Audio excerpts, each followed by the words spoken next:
కేంద్ర రాష్ట్ర ప్రభుత్వాలు అందిస్తున్న గ్రామీణ పథకాలు ప్రజలకు అందించడానికి అధికారుల నుంచి మెరుగైన సేవలు అందించడానికి ప్రతి డివిజన్లో ఒక శాశ్వత కార్యాలయాన్ని ఏర్పాటు చేయడం జరుగుతుందని పార్వతీపురం ఎమ్మెల్యే బోనెల విజయచంద్ర అన్నారు. పార్వతీపురం మండలం నరసాపురం గ్రామంలో నూతనంగా నిర్మించిన డివిజనల్ అభివృద్ధి కార్యాలయాన్ని ఎమ్మెల్యే ప్రారంభించారు. పార్వతీపురం మన్యం జిల్లా ఏర్పడిన తర్వాత గత ప్రభుత్వ హయాంలో అధికారులు కూర్చోడానికి సరైన వసతులు లేవని, కూటమి ప్రభుత్వం వచ్చిన తర్వాత ప్రతి శాఖకు మౌలిక వసతులతో కూడిన భవన సముదాయాలను ఏర్పాటు చేయడానికి రాష్ట్ర ముఖ్యమంత్రి చంద్రబాబు నాయుడు, రాష్ట్ర ఉప ముఖ్యమంత్రి పవన్ కళ్యాణ్ ప్రత్యేక శ్రద్ధ తీసుకున్నారని అన్నారు. అందులో భాగంగానే మన్యం జిల్లాలో ప్రతి డివిజన్ కు ఒక ప్రభుత్వ సముదాయాన్ని ఏర్పాటు చేసి అందులో వివిధ శాఖలకు సంబంధించిన సేవలు అధికారులు అందించడానికి శ్రీకారం చుట్టిందన్నారు. ప్రతి ఒక్కరికి ప్రభుత్వ పథకాలు సులువు పద్ధతిలో అందించడానికి ఈ కార్యాలయం ఉపయోగపడుతుందన్నారు.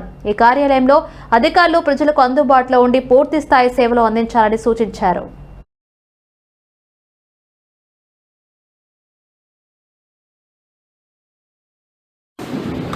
ఇందాకలా పెద్దలు చెప్పినట్లు పార్వతీపురం జిల్లాగా ఏర్పడిన తర్వాత జిల్లాకు రావాల్సిన ప్రతి మౌలికమైన అధికార గణాలు కూర్చోడానికి, అధికారులు కూర్చోడానికి వసతులు లేని పరిస్థితుల్లో గత ప్రభుత్వంలో చూశారు. ప్రభుత్వం వచ్చిన వెంటనే ప్రతి అధికారికి జిల్లాకు కావాల్సిన కార్యాలయాలన్నీ కూడా మనం తయారు చేసుకోవడం జరుగుతుంది. అందులో మీరందరూ కూడా మాకు భాగస్వాములు ఉన్నారు. ఈరోజు రాష్ట్రం మొత్తం మీద 77 DDO ఆఫీసులని ఓపెన్ చేయడం జరుగుతుంది. అయితే చిత్తూరు నుంచి గౌరవ ముఖ్యమంత్రి గారు ఇక్కడి నుంచి మనం అలాగే ప్రతి డివిజన్ ఆఫీసులోని కూడా కార్యాలయాలు.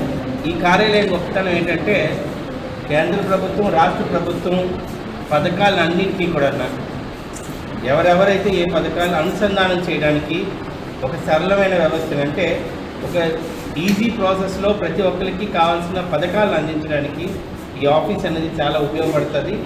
ప్రభుత్వం ఇస్తున్న ప్రతి పథకాలని కూడా సరళమైన విధిలో ప్రజలందరికీ అందుబాటులో తీసుకురావడానికి ఒకే రూఫ్ టాప్లో అనమాట అన్నీ ఒకే గొడుగులో తీసుకొచ్చే విధంగా ఇటువైపు డొమైన్, ఇటువైపు PR డిపార్ట్మెంట్కి బలోపేతం చేస్తూ వాళ్ళకి కావాల్సిన విధంగా ప్రభుత్వం అలాగే గౌరవ ఉప ముఖ్యమంత్రి గారు